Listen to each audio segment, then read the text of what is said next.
অনেকেই ভাবে সফলতা একদিনে চলে আসে, কিন্তু বাস্তবে তা নয়। প্রতিটি বড় অর্জনের পেছনে থাকে অসংখ্য ছোট ছোট প্রচেষ্টা, ধৈর্য এবং পরিশ্রম। আজ তুমি যে ছোট্ট কাজটা করছো, সেটাই একদিন তোমার বড় সাফল্যের ভিত্তি হয়ে দাঁড়াবে। ধরো তুমি প্রতিদিন মাত্র 1% ভালো হওয়ার চেষ্টা করো, তাহলে 1 বছরে তোমার উন্নতি হবে প্রায় 37 গুণ। এই ছোট ছোট অগ্রগতি ভবিষ্যতে তোমাকে অন্যদের থেকে এগিয়ে রাখবে।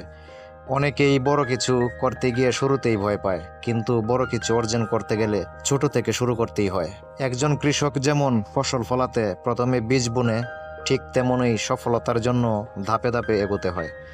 যদি সে প্রতিদিন একটু করে পরিচর্যা করে, পানি দেয়, আগাছা পরিষ্কার করে, তাহলে কিছুদিন পর সেই ছোট্ট বীজ এক বিশাল বৃক্ষে পরিণত হয়। জীবনেও একই নিয়ম প্রযোজ্য।